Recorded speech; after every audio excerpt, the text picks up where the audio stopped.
Good morning Chirala.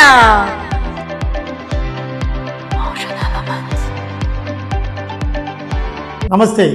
Good morning Chirala కార్యక్రమానికి స్వాగతం. ఈనాటి గుడ్ మార్నింగ్ చీరాల కార్యక్రమంలో ముందుగా ఈనాడు తీసుకుంటే బరి తెగించారు అంటూ ప్రధాన శీర్షికలో ఈ సంక్రాంతి కోడి పందాల మీద ఒక వార్త రాసుకొచ్చారు. బరి ఏర్పాటు చేస్తున్నాం, లక్కీ డ్రాలు, గుండాట, పేకాట, బిర్యానీ పాయింట్లు, బౌన్సర్లు నుండి రక్షణ, అట్లాగే శీతల పానీయాలు కూడా అందిస్తాం, మీకు బంపర్ డ్రాలో బుల్లెట్లు కూడా ఇస్తామంటూ ప్రకటనలతో వాట్సాప్లో చెలరేగుతూ ఈ బరువులు నిర్వహించేటువంటి వాళ్ళు ఆహ్వానిస్తున్నట్లుగా, జోదరులను ఆహ్వానిస్తున్నట్లుగా వస్తున్న వార్తను ఇక్కడ రాసే ప్రయత్నం చేశారు. ఏది ఏమైనా ఈ సంక్రాంతి అనగానే కోడి పందాల జోరు మన సాంప్రదాయంతో ముడివేసి దీన్ని అధికారులు చూసి చూడనట్టుగా ఉంటాం. అధికారుల మీద ఒత్తిడి, సామాజిక చట్టాలు ఒత్తిడి ఉన్న రాజకీయ ఒత్తిడితో వాటిని అలసత్వంగా, నిర్లక్ష్యంగా చూసి చూడనట్లుగా ఉండే పరిస్థితుల్ని మనం ప్రతిసారి చూస్తూనే ఉంటాం. అదే దశలో ఈసారి వేమూరు, రేపల్లె, బాపట్ల నియోజకవర్గాల పరిధిలో కొన్ని బరులు నిర్వహిస్తున్నటువంటి ప్రాంతాలను ఇక్కడ రాసుకొచ్చారు. అదేవిధంగా వివరాల్లోకి వెళ్తే జంపని షుగర్ ఫ్యాక్టరీ దగ్గర 10 ఎకరాల్లో, అదేవిధంగా కొల్లూరు వద్ద ఇంకోటి 2 ఏర్పాటు చేశారు. బట్టిపోల్ దగ్గర ఒక పల్లెకోన అనే ఊరి దగ్గర ఒక కోడి పందాల బరి ఏర్పాటు చేశారు. అదేవిధంగా రేపల్ల నియోజకవర్గానికి వస్తే చెరుకుపల్లి మండలం తూర్పాలెం దగ్గర పెద్ద బరిని ఏర్పాట్లు పూర్తిగా వస్తున్నట్టుగా ఇక్కడ చెప్పారు. అదేవిధంగా బాపట్ల నియోజకవర్గానికి వస్తే పిట్లవారిపాలెం మండలం మంతినవారిపాలెం పొలాల్లో భారీ సెట్టింగ్తో ఇక్కడ కోడి పందాల బరిని ఏర్పాటు చేసినట్టుగా రాశారు. ఏదైనా ఈ జోదరులని ఆహ్వానించే దశలో ఇవన్నీ పోటీ పడుతున్నాయని చెప్పి వాట్సాప్ గ్రూపుల్లో అడ్వర్టైజ్మెంట్ల ద్వారా బంపర్ ఆఫర్లు కూడా క్రియేట్ చేస్తూ వీళ్ళని, ఈ జోదరుల్ని ఆహ్వానించే దశలో ఉన్నట్టుగా ఈ వార్త రాశారు.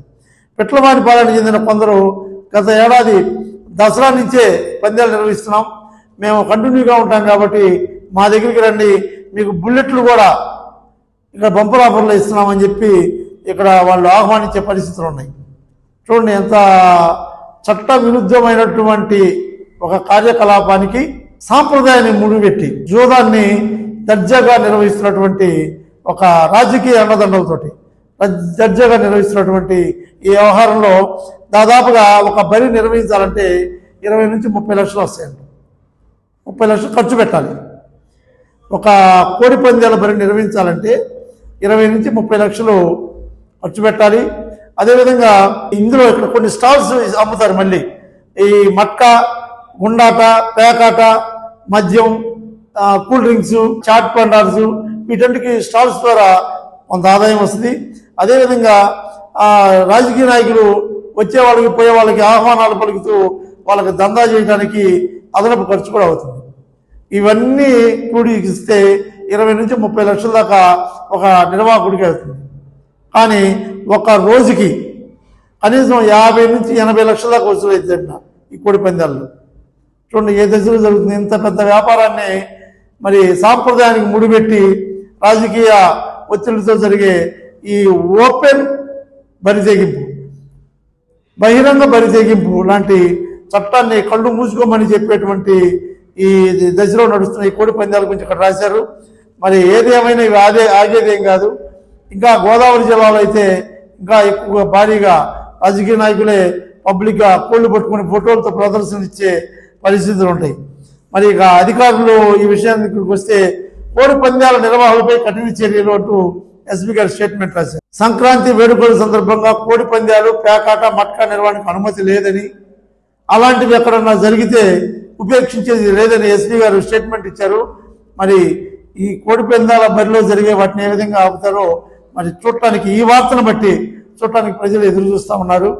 మరి ఈయన స్టేట్మెంటు, ఎస్పీ గారి స్టేట్మెంటు ఏదైతే ఉందో దానికి అనుగుణంగా మరి రాజకీయ నాయకులు కూడా సహకరించి జూదాల్ని ఆపితే బాగుంటుంది.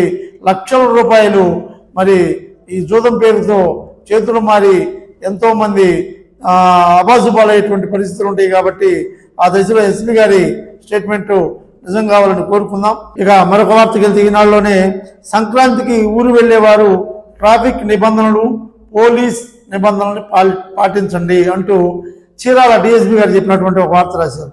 సంక్రాంతి పండుగ నిమిత్తం గ్రామాలకు వెళ్లే వాళ్ళు జాగ్రత్తగా వెళ్ళండి, ట్రాఫిక్ నిబంధనలు పాటిస్తూ సురక్షితంగా సుగమ్యాలు చేరుకోవాలని చెప్పి మన డిఎస్పీ మహమ్మద్ మొయిన్ గారు పేర్కొన్నారు. ఉద్దేశం ఏంటంటే బైకుల మీద విపరీతమైనటువంటి ఫాస్ట్గా పల్లెటూర్లకు వెళ్ళేవాళ్ళు పట్టణాల నుంచి, అదేవిధంగా పల్లెటూరుల నుంచి టౌన్కి బట్టలు కొనుక్కోవడానికి వచ్చేవాళ్ళు 4-5 పిల్లల్ని 2 పిల్లల్ని సంసారం మొత్తం ఒకే బండి మీద వస్తూ మనం చూసాం. క్రిస్మస్ పర్వదిన సందర్భంగా మన ఫ్లైఓవర్ మీద జరిగినటువంటి యాక్సిడెంట్. భార్యాభర్తలు 2 పిల్లలు బైకుల మీద వాళ్ళ బట్టలన్నీ కూడా బైక్ పెట్టుకొని ఫ్లైఓవర్ ఎక్కుతూ ఉంటే సడన్గా బ్రేక్ వేసే పరిస్థితి లేదు. ఆ హ్యాండిల్ తిరగదు, ముందు ట్యాంక్ మీద కూర్చోబెడతారు పిల్లల్ని, వాటి చేతిలో బ్యాగులు ఉంటాయి. ప్రమాదకరమైన పరిస్థితి.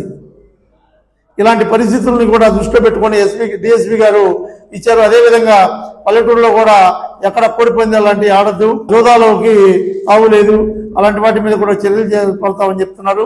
అంతేకాకుండా ముఖ్యమైనటువంటి విషయం ఏంటంటే దొంగలకి ఇది ఒక అవకాశమైనటువంటి పరిస్థితిగా కూడా ఉంటుంది.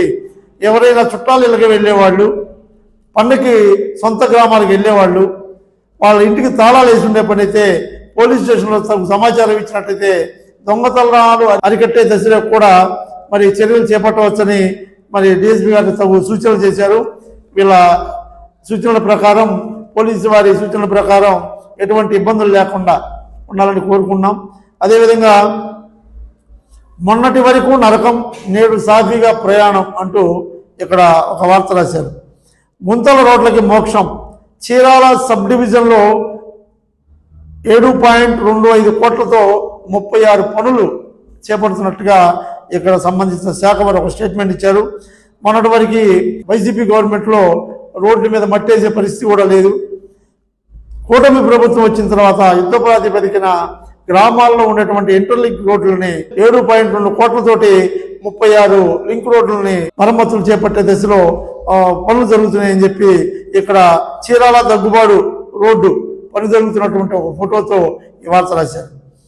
ఈ పనులు చేస్తున్న ప్రాంతాలు ఎక్కడెక్కడ ఉన్నాయంటే Karamchedu Inkollu, Vetapalem Santharavuru road, Chirala Daggubadu road, Pandillapalli Kadavakuduru road, Jandrapeta Vetapalem road, అదేవిధంగా Parchur Guntur road, Pandillapalli Thimmasamudram road, Inkollu Pongulur road, Karnipudi Tikkarajupalem రహదారులతో పాటు ఇంకా కొన్ని రహదారులు.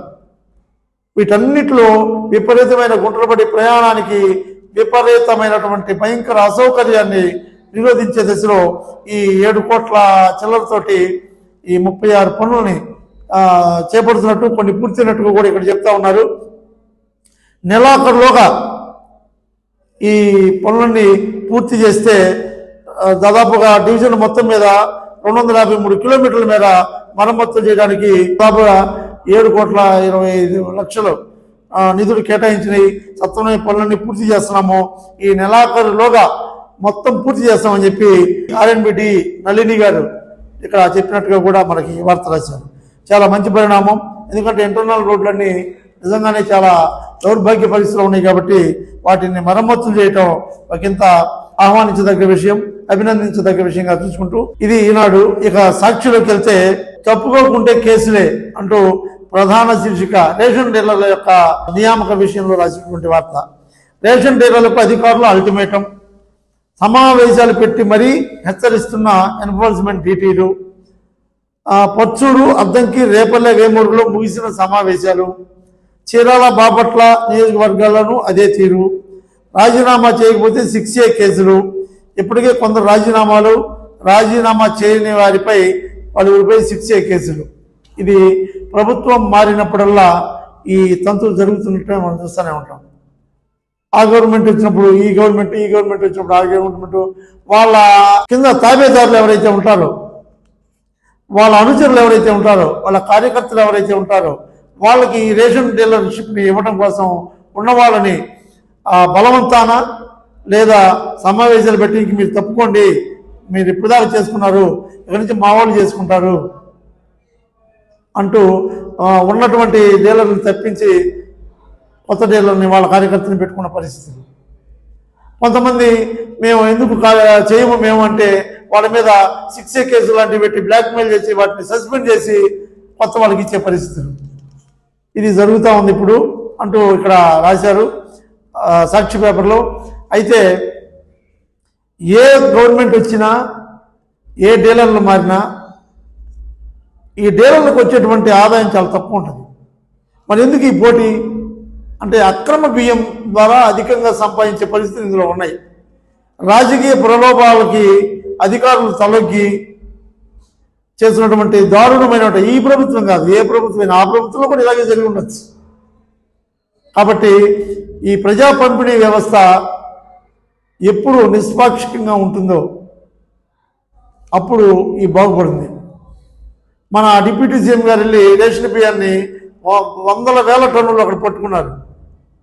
అక్కడ వేల టన్నులు ఎందుకు చేరి క్షేత్రస్థాయిలో డీలర్ల దగ్గర జరుగుతున్న అన్యాయాలు, అక్రమ రవాణా ఈ దశలో కూడా మన డిప్యూటీ సీఎం గారు మరి దృష్టి పెడితే బాగుంటుందని చెప్పి తెలియజేసుకుంటూ ఇక మరొక వార్తకి వెళ్తే విజయవాడ గూడూరు మార్గంలో 4వ లైన్ మంజూరు అంటూ ఒక వార్త రాశారు మన ఎంపీ తెన్నేటి కృష్ణప్రసాద్ గారు. మనకి ఊహ తెలిసిన తర్వాత ఎంపీ సలగల బెంజమిన్ గారి దగ్గర నుంచి తీసుకుంటే ఈరోజు తెన్నేటి కృష్ణప్రసాద్ వరకు ఎంపీలు చేసిన పనులు మనకి సామాన్య ప్రజలు కూడా తెలిసి చాలా తక్కువ ఉంటాయి.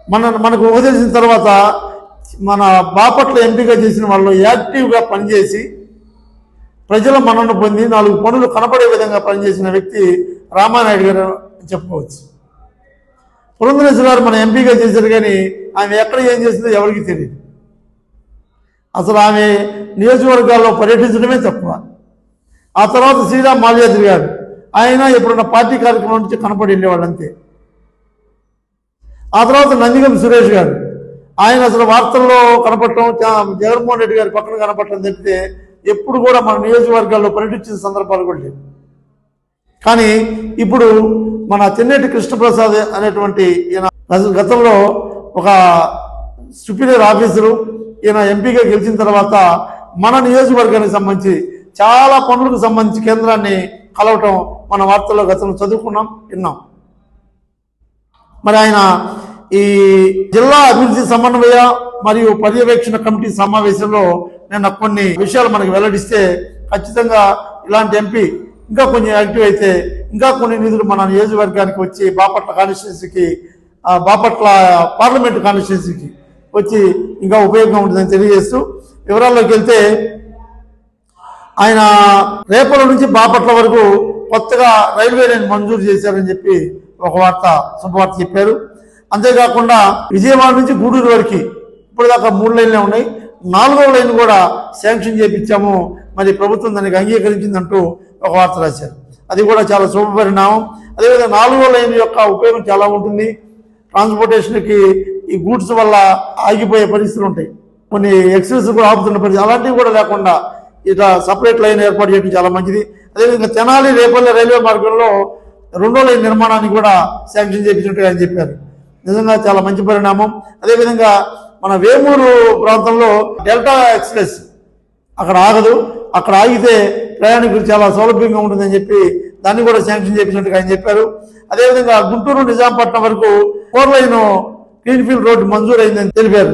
గుంటూరుకి అదేవిధంగా నిజాంపట్నానికి 4 లైన్ల రోడ్లు కూడా శాంక్షన్ చేయించినట్టుగా ఆయన చెప్పడమే కాకుండా మచిలీపట్నం నుంచి ఒంగోలు వరకు ఉన్న 216 జాతీయ రహదారిని 4 లైన్ రహదారిగా విస్తరించే దాన్ని ఉత్తర్వులు జారీ చేసినట్టుగా మరి ఆయన ఈ అభివృద్ధి కార్యక్రమాన్ని తను సాధించాలని చెప్పాడు. కాబట్టి ఇలాంటి పరిణామాలతోనే ఇదే స్ఫూర్తితో మన ఎంపీ గారు ముందుకెళ్తే ఇంకా ఎన్నో అభివృద్ధి కార్యక్రమాలు మన బాపట్ల పార్లమెంటుకి చెప్పుకుంటూ రామానాయుడు గారి లాగా కూడా ఈయన గురించి కూడా మనం మంచి వార్తలు చెప్పుకునే పరిస్థితి ఉంటాయని తెలుస్తూ ఆయనకి బాపట్ల పార్లమెంట్ నియోజకవర్గ ప్రజల తరఫున కృతజ్ఞతలు తెలియజేస్తూ మరి మరొక వార్తకి వెళ్తే విధులకు వెళ్తూ విరత జీవుడై అని ఒక వార్త రాశారు. రోడ్డు ప్రమాదంలో ఆర్ముడు రిజర్వ్ ఏఎస్ఐ దుర్మరణం, ప్రమాదానికి కారణం దొనకొండ ఎస్ఐ కారు అంటూ ఒక వార్త రాశారు.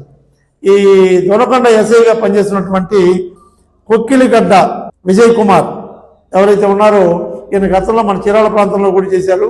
ఈయన కొంత ఆయన టైం బ్యాడ్ అనుకుంటా గతంలో కూడా మన చీరాల కరోనా టైంలో ఎరిచర్ల కిరణ్ కుమార్ అనే అబ్బాయిని మాస్క్ పెట్టుకోలేదని కొట్టడం వల్ల అబ్బాయి చనిపోతే రాష్ట్ర వ్యాప్తంగా సంచలనమైనటువంటి పరిస్థితి.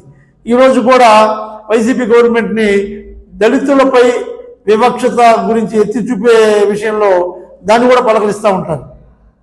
అంతటి ఇన్సిడెంట్ కారణమైనటువంటి చెప్పుకున్నటువంటి ఆ ఎస్ఐ గారు తర్వాత ఇప్పుడు దొనకొండలో మరి నిర్వహిస్తూ ఉన్నారు.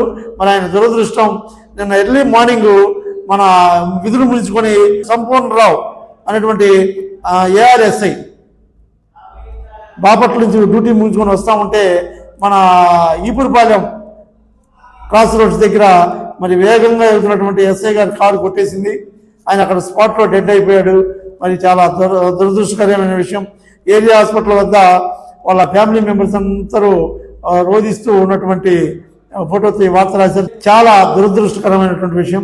మరి ఆయన కూడా కావాలని గుద్దున్నాడు, ప్రమాదవశాత్తు గుద్దాడు. మరి ఆ టైంలో అంతటి వేగం ఎందుకు? అది క్రాస్ రోడ్, చాలా జాగ్రత్తగా ఉండాలి. మరి దురదృష్ట పరిణామం కాబట్టి వాళ్ళ భార్య ఇచ్చిన కంప్లైంట్ మేరకు విజయ్ కుమార్ ఎస్ఐ గారి మీద కూడా కేసు కట్టడం జరిగింది.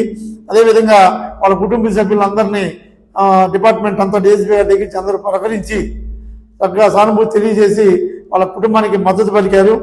అదేవిధంగా ఇలాంటి పరిణామాలు ఎందుకు జరుగుతున్నాయి అనే దాని మీద కూడా ఒక ఎక్సర్సైజ్ చేసి అక్కడి నుంచి ఈపురపాలెం దగ్గర నుంచి పందిలపల్లి దాకా ఈ ప్రమాదాలకి నిలవగా ఉన్న బైపాస్ రోడ్లో ఎక్కడ ఏం జాగ్రత్తలు చేయాలనే దాని మీద మరి అధికారులు దృష్టి పెడితే బాగుంటుందని తెలియజేస్తూ మరి సంపూర్ణరావు గారి కుటుంబానికి సానుభూతి తెలియజేస్తా ఉన్నాం. ఇది సాక్షి పేపరు. ఇక ఆంధ్రజ్యోతి తీసుకుంటే ఒంగోలు జాతి గిత్తలు దేశానికే గర్వకారణం అంటూ ఒక వార్త రాశారు. రైతు నేస్తం ఫౌండేషన్ చైర్మన్ వెంకటేశ్వరరావు గారి ఆధ్వర్యంలో అన్నంపొట్ల వారిపాలెంలో జరుగుతున్న ఎడ్ల ప్రదర్శన పోటీల వివరాల్లోకి వెళ్తే అన్నంపొట్ల వారిపాలెంలో గోరంట్ల రత్తయ్య చౌదరి ప్రాంగణంలో గత 37 సంవత్సరాలుగా ఎడ్ల పందాలు నిర్వహిస్తూ ఉన్నారు. రాష్ట్ర వ్యాప్తంగా చాలా ప్రతిష్టాత్మకంగా జరుగుతున్నటువంటి ఈ 37 సంవత్సరాల నుంచి నిజంగా జరగటం చాలా మంచి సాంప్రదాయం. ఈ సంక్రాంతి సందర్భంగా ఎడ్ల పందాలు జరగటం అనేది పల్లెల్లో ఒక మంచి సాంప్రదాయంతో కూడినటువంటి పశువుల్ని గౌరవించే దశలో ఒక మంచి కార్యక్రమంగా మనం భావించాలి. మరి 37 సంవత్సరాలుగా జరుగుతున్నటువంటి ఎడ్ల పందాలు నిర్వహించడం చాలా అభినందనం అని తెలియజేస్తూ నిర్వాహకులు కొనకంచి సుబ్బారావు మరియు నాగేశ్వరరావు గారి ఇతర మాట్లాడుతూ 9 క్వింటాల బండను 15 నిమిషాల వ్యవధిలో ఎవరు ఏది జత ఎక్కువ దూరం లాగితే వాళ్ళకి బహుమతులు ఉంటాయని చెప్పి తెలియజేస్తూ మరి ఈ పోటీల్లో 10 జతల ఎడ్లు పాల్గొన్నాయంట. మొత్తం దాంట్లో పల్నాడు జిల్లా కొండపోత గ్రామానికి చెందినటువంటి చాకంటి శ్రీనివాసరావు అనే ఆయన ఎడ్లు 4034 అడుగుల దూరం లాగి ప్రథమ స్థాయిలో నిలిచినాయి. అదేవిధంగా గుంటూరు జిల్లా చేపరోలు మండలం తోటపాడుకు చెందిన రామినేని రత్తయ్య చౌదరి అనే ఆయన ఎడ్లు 3900 అడుగులు లాగి సెకండ్ ప్రైజ్ను గెలుచుకున్నాయి. అదేవిధంగా కడప జిల్లా చెన్నూరుకు చెందిన సాయి కుమార్ రెడ్డి గారి ఎడ్ల జత 3900 అడుగులు లాగి మూడో బహుమతిని గెలుచుకున్నాయి. ఎంతో ప్రతిష్టాత్మకంగా జరిగిన ఎడ్ల పోటీలో వివరాలు తెలియజేస్తూ ఈ సభలో పాల్గొన్నటువంటి ముఖ్య నేత ఎవరైతే రైతు నేస్తం ఫౌండేషన్ చైర్మన్ వెంకటేశ్వరరావు గారు ఉన్నారో ఆయన ఇలాంటి ఎడ్ల పోటీ నిర్వహించడం మన సాంప్రదాయాలకి అదేవిధంగా విలేజ్లో వ్యవసాయ కుటుంబాల మీద ఉన్నటువంటి వారికి ఎంతో వినోదాత్మకమైనటువంటి కార్యక్రమాలు గాను ఆదర్శవంతమైన కార్యక్రమాలు కూడా ఉంటాయని చెప్పి తెలియజేస్తూ ఏది ఏమైనా ఒంగోలు జాతి గిత్తల కోసం ప్రత్యేకంగా పెట్టిన ఈ పోటీలు దేశానికే గర్వకారణం. ఆ ఒంగోలు జాతి గిత్తలు మన యావత్ భారతదేశానికి ప్రపంచవ్యాప్తంగా గొప్ప గర్వకారణమని ఆయన తెలియజేసేటువంటి వార్త. ఇక మరొక వార్తకి వెళ్తే విద్యుత్ చౌర్యానికి పాల్పడితే కఠిన చర్యలు అంటూ ఒక వార్త రాశారు. చిలగంజా మండలంలో నిన్న చీరాల విద్యుత్ శాఖ executive engineer John Thomas, vigilance deputy executive engineer PVR Mallikarjuna ఆధ్వర్యంలో విద్యుత్ అధికారులు శుక్రవారం దాడులు నిర్వహించారు. దాదాపు 64 మంది సిబ్బందితో దాడులు నిర్వహిస్తే 52 మంది పైన అక్రమ విద్యుత్ వాడకందారుల మీద కేసులు కట్టారు. మరి దాదాపు 3,35,000 పెనాల్టీలు కూడా విధించినట్టుగా చెప్పారు. కాబట్టి విద్యుత్ అక్రమానికి పాల్పడి ఇలాంటి అవమానాల పాలు కావద్దని చెప్పి తెలియజేస్తున్న అధికారుల సమావేశాన్ని ఇక్కడ రాశారు. ఇక మరొక వార్తకు వెళ్తే అర్హులైన పేదలకు నివేశ స్థలాలు మంజూరు చేయాలి అంటూ నిన్న చీరాలలో ఒక ర్యాలీ మరియు ధర్నా నిర్వహించినటువంటి వార్తను ఇక్కడ రాశారు.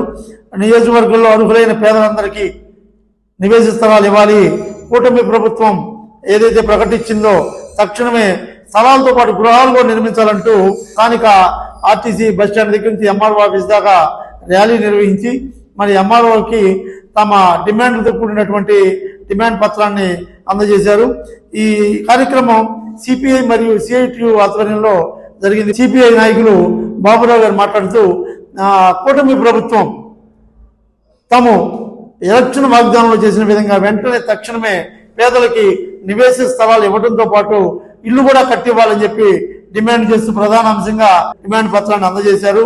మరి గవర్నమెంట్ ప్రకటించినట్టుగా నిజంగానే 6 నెలలు దాటుతుంది కాబట్టి ఇక విలేజ్ లో ఉన్నటువంటి పేదవారికి ఇళ్ల స్థలాలు మంజూరు చేయాలంటూ తెలియజేస్తూ మరి ఇది ఈనాటి గుడ్ మార్నింగ్ చీరాల కార్యక్రమం.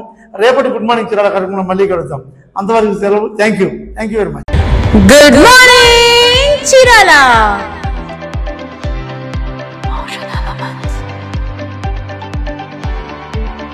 Good morning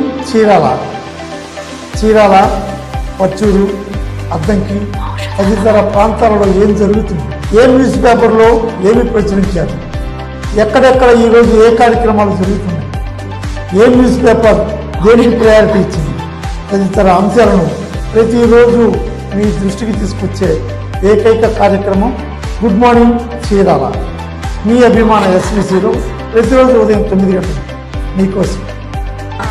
good morning Chirala.